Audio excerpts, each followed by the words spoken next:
Donc voilà, là je fais fondre la matière grasse dans le liquide. Il faut bien faire attention que donc, toute la matière grasse soit fondue et que l'eau soit à ébullition. Les deux doivent être donc bien respectés. J'ai ici la farine tamisée et les œufs battus. Et donc j'attends que ma matière grasse soit bien fondue pour incorporer ma farine.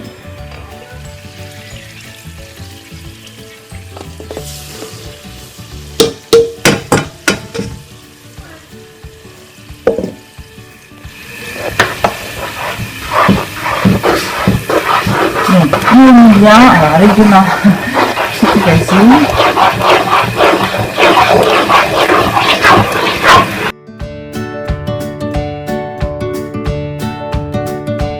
Voilà, après avoir bien remué, la pâte est comme ça. Donc on peut la remettre sur le feu un petit peu pour la dessécher. C'est même pas forcément nécessaire. Le principe de la pâte à choux, c'est de faire une pâte donc qu'on déshydrate, donc en la faisant dessécher, et qu'on réhydrate avec des œufs. Donc si vous la faites trop dessécher maintenant, vous allez devoir incorporer trop d'œufs et ça va trop gonfler, exploser à la cuisson, fissurer, craquer, etc. Donc c'est pas non plus l'idéal. Si vous faites trop bouillir l'eau avant, pareil, vous devrez incorporer trop d'œufs et parce qu'il y aura eu moins d'eau dans la recette. Donc vraiment c'est une recette qui doit être très équilibrée. Donc là on s'arrête, ça dessèche, ça fait un petit peu de bruit. C'est bon. Donc là on va retirer du feu. Alors le principe là, c'est que si vous incorporez vos œufs tout de suite sur la casserole chaude, le risque que vous allez avoir, c'est que les œufs vont coaguler sur le fond de la casserole. Donc ce qu'on va faire, c'est qu'on va laisser un peu refroidir la masse pour aider. Donc soit on transvase dans un autre bol, on peut faire ça aussi, mettre dans le bol du robot si vous en avez un. Sinon on peut faire remonter un peu, bon là j'ai qu'une main, encore une fois c'est pas évident. On fait remonter la pâte sur les bords de la casserole, comme ça, pour justement faciliter le refroidissement de la pâte. Mais si vous pouvez changer de casserole ou de bol, c'est encore mieux. Vous allez refroidir encore plus vite, surtout si vous êtes pressé. Si vous avez un robot, vous voulez utiliser le robot pour incorporer vos œufs, n'hésitez pas parce que c'est très pratique. Et donc vous mettez directement dans le bol du robot. Voilà, je fais remonter un peu la pâte sur les bords. Bon, voilà, c'est pas évident avec les mains.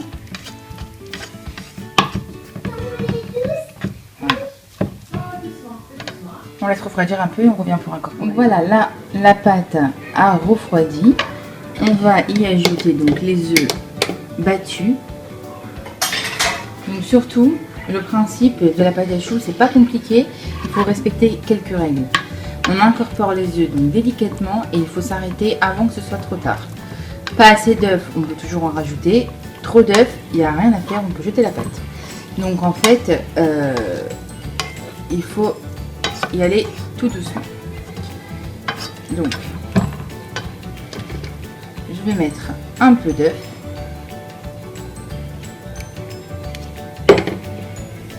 et je vais l'incorporer. Alors pareil. Donc je vais incorporer doucement mes œufs et je reviens donc filmer vers la fin parce qu'avec une main c'est trop difficile. Alors voilà, ma pâte est prête. Vous trouverez beaucoup de méthodes pour savoir quand la pâte à choux est prête. Moi j'en utilise toujours qu'une seule qui fonctionne bien avec moi. Donc là vous voyez qu'on a une pâte qui se ramasse, qui est brillante, lisse. La méthode ultime, donc c'est de prendre la spatule donc avec quoi on remue et la planter dans la pâte à choux et la retirer. Et là donc on va voir la pâte qui reste accrochée. Elle est assez souple pour retomber mollement, vous voyez, mais pas trop souple pour directement retomber et couler et se coller de l'autre côté donc de la spatule par là. Donc voilà, elle retombe, elle reste quand même assez rigide et elle n'est pas trop rigide. Des fois vous allez tirer, puis vous allez voir la pâte qui reste debout en pointe et ça c'est pas bon. Donc là quand elle retombe mollement, donc là je pense qu'on pourrait peut-être rajouter un petit peu, mais bon, voilà. Voilà, là j'ai rajouté un petit peu d'œuf, donc j'ai terminé. Voilà ce qui me reste comme œuf donc à la fin. Et donc là on tire et on peut regarder. Alors, je mets un bon angle.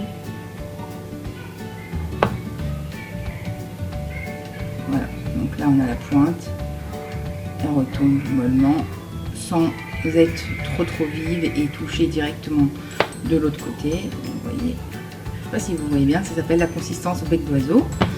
Voilà. C'est la grande difficulté de la pâte à choux. La deuxième, c'est la cuisson. C'est connu, mais c'est vraiment sérieux. Il faut surtout jamais ouvrir le four en cours de cuisson. Et jamais utiliser de chaleur tournante.